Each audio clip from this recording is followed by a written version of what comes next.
Assalamualaikum warahmatullahi wabarakatuh. Baiklah, nama saya Clara Noviola, NIM 1814080034 dari jurusan Tadris IPA Fisika Fakultas Tarbiyah dan Keguruan Universitas Islam Negeri Imam Bonjol Padang. Baiklah, pada video kali ini saya akan menjelaskan materi tentang konsep kalor pada mata kuliah termodinamika sebagai ujian akhir semester dengan dosen pengampu Ibu Raudatul Jannah MSI. Assalamualaikum warahmatullahi wabarakatuh. Oke, baiklah. Bagaimana kabar kalian pada hari ini? Semoga kita selalu sehat walafiat dan dalam lindungan Allah. Baiklah, sebelum kita membuka pelajaran pada hari ini, sebaiknya kita berdoa terlebih dahulu. Berdoa, mulai. Berdoa selesai. Baik, sebelumnya Ibu akan memberi beberapa materi. Pada pertemuan kita kali ini kita akan membahas tentang konsep kalor. Ada yang tahu apa itu kalor? Ya, terima kasih. Beri A+ kepada teman kita. Baik, Ibu klarifikasi bahwa kalor merupakan suatu bentuk energi yang diterima oleh suatu benda atau beberapa benda, menyebabkan benda tersebut berubah suhu atau wujud bentuknya. Seperti yang teman kita jelaskan tadi.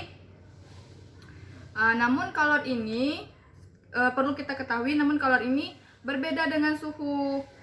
Suhu itu merupakan ukuran satuan derajat panas. Tapi kalor ini masanya dinyatakan dalam bentuk suhu. Dalam satuan internasional, kalor ini mempunyai satuan dalam joule, sedangkan satuan lainnya dinyatakan dalam kalori. 1 kalori itu ada yang tahu berapa joule? Oh iya, benar. Terima kasih. 1 joule, benar kata temannya bahwa 1 kalori itu sama dengan 4,2 joule. Sedangkan 1 joule itu sama dengan 0,24 kalori. Satu fakta yang mengenai kalor adalah kalor ini bentuk energi yang tidak dapat dilihat ataupun terlihat. Nah, di sini dapat sejauh dari pembahasan Ibu ada yang bisa dimengerti? Oh, baiklah. Kita lanjut ya. Baik, dari penjelasan Ibu ada yang ingin ditanyakan? Oke, Ibu anggap mengerti ya. Bisa Ibu lanjut? Ya. Baik, secara matematis, pengukuran kalor sering dilakukan untuk menentukan kalor jenis suatu zat. Jika kalor jenis suatu zat diketahui, maka kalor yang diserap atau kalor yang dilepas dapat ditentukan dengan mengukur perubahan temperatur zat tersebut. Sampai sini paham? Dari penjelasan yang Ibu sampaikan, ada yang ingin ditanyakan atau ada yang tergambar di pikirannya dari penjelasan Ibu tadi, apa sih itu kalor jenis? Apa sih kalor jenis gitu kan? Oh ya, ada yang bisa jelaskan apa itu kalor jenis? Ya, silahkan. Oke, terima kasih. Tepuk tangan kepada temannya. Nah, kalor jenis ini merupakan sifat zat yang menunjukkan banyaknya kalor yang dibutuhkan untuk menaikkan suhu zat bermassa 1 kg sebesar 1 derajat Celcius atau 1 K. Nah, selain kalor jenis, juga ada kalor uap, di mana kalor uap ini merupakan banyaknya kalor jenis satuan massa yang diberikan pada zat di titik didihnya, agar wujud zat tersebut berubah, zat cair tersebut berubah menjadi wujud gas sebelumnya pada titik didih tersebut. Nah, di dalam konsep kalor ini, kalor itu mempunyai 3 perpindahan kalor yang dapat terjadi. Nah, siapa yang tahu apa 3 perpindahan kalor ini?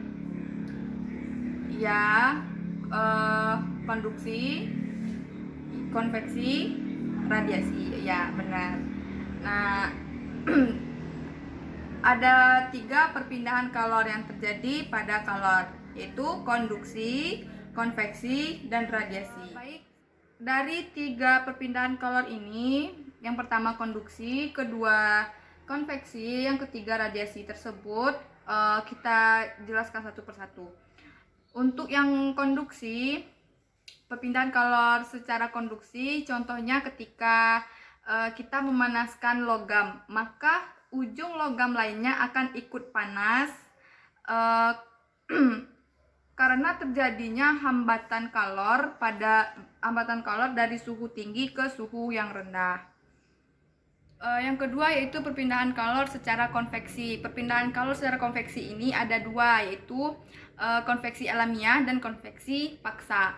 Konveksi alamiah ini contohnya seperti pemanasan air, maka massa jenis partikel air yang sudah panas akan naik menjadi dari api dan digantikan dengan partikel air. Yang kedua yaitu konveksi paksa. Konveksi paksa ini contohnya pada kipas angin yang akan membawa udara dingin dalam suatu ruangan atau suatu tempat yang panas. Contoh lainnya yaitu pada radiator mobil yang mempunyai sistem pendingin mesin mobil tersebut. Sebelum masuk pada perpindahan yang ketiga, ada yang ingin ditanyakan?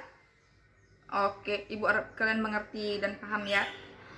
Jika ada yang ingin ditanyakan, langsung tanyakan aja, acungkan tangannya, sampaikan pertanyaannya. Jangan ragu-ragu, nanti kita terlalu jauh, harus mutar lagi ke belakang kan susah gitu. Baik, yang ketiga yaitu perpindahan kalor secara radiasi. Nah, pada perpindahan kalor secara radiasi ini contohnya yaitu saat kita dekat dengan api unggun. Dari sudut manapun kita berdiri atau dari sudut manapun kita duduk, ketika melihat api unggun itu, kalian pernah kemah kan semuanya? Nah, pernah lihat api unggun kan? Bukan kayak di perkemahan aja sih, acara kayak ada acara kayak makrab atau apa gitu kan. Nah, di api unggun itu, di sudut manapun kalian berdiri atau duduk, maka kita tetap merasakan kehangatan dari sumber api tersebut gitu. Nah, ada yang tahu apa persamaan dari kalor jenis yang bisa menyampaikan rumusnya? Oh iya, terima kasih. Beri aplaus kepada teman kita. Nah, seperti yang dijelaskan oleh teman kita tadi, bahwa persamaan kalor jenis ini dirumuskan sebagai berikut. C sama dengan Q per M dikali delta T, di mana Q adalah kalor dengan satuan joule, yang kedua M massa, massa benda dengan satuan kilogram, yang ke C adalah kalor jenis dengan satuan joule kilogram derajat Celcius, dan delta T perubahan suhu. Perubahan suhu ini dengan satuan derajat Celcius. Nah, Ibu akan beri contoh soal dengan kalian. Satu contoh soal, 10 orang pertama. Siapa yang dapat mengerjakan, maka Ibu anggap materi kita hari ini clear dan Ibu akan memberikan tugas selanjutnya. Silakan siapkan kertas 1 lembar dan pena.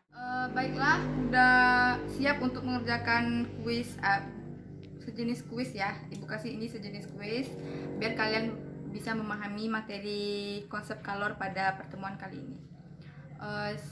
Baik, dari soal ini yang diketahui yaitu yang pertama, massanya sebesar 5 kg. Yang kedua yaitu kalor jenis sebesar 390 Joule per kilogram derajat Celcius.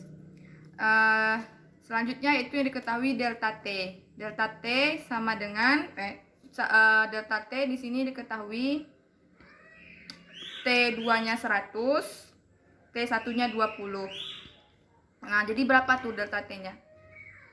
Nah, cari sendiri ya. Uh, yang ditanya apa? Iya, benar. Kalor. Ki. Jadi yang ditanya tuh ki. Dari persamaan kita tadi bahwa C sama dengan Q per M dikali delta T. Nah, kali ini di soal kali ini yang ditanya itu Q. Ya, kita perubahan soal. Nah, yang ditanya Q. Ibu tunggu waktu 10 menit. Oke? Berapa Q? Berapakah Q-nya atau berapa kalornya gitu. Ibu tunggu 10 menit ya. Baik, dari 10 orang ini yang bukan belum bisa mengerjakan tapi nggak keburu waktu ya Bu, nggak paham ya Bu gitu kan.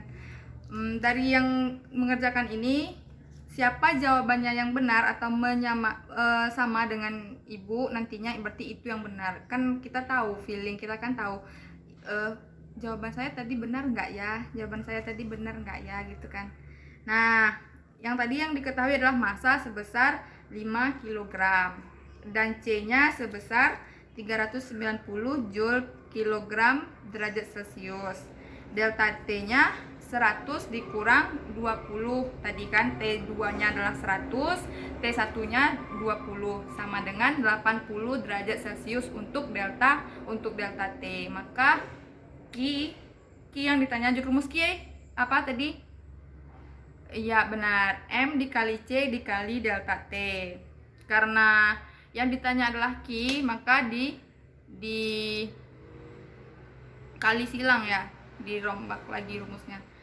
Nah, M sama dengan 5 Q sama dengan M dikali C dikali delta T.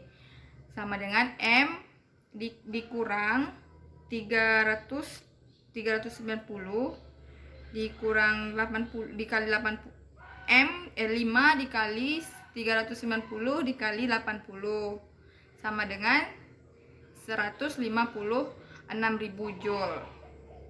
Maka dijadikan kilojoule berapa? Iya benar, 156 kilojoule. Nah, untuk tugas di rumah kalian cari 5 contoh soal mengenai kalor, kalor jenis, kalor uap, tentang kalor berserta jawabannya. Dikumpul minggu depan sebagai absen untuk hari ini ya. Nah, ada yang bisa menyimpulkan materi kita hari ini? Ya, silakan. Ya, terima kasih. Beri aplaus kepada teman kita. Ibu harap kalian semua paham dengan materi Ibu hari ini tentang konsep kalor. Dan selamat bertemu di minggu depan. Sekian, terima kasih. Assalamualaikum warahmatullahi wabarakatuh.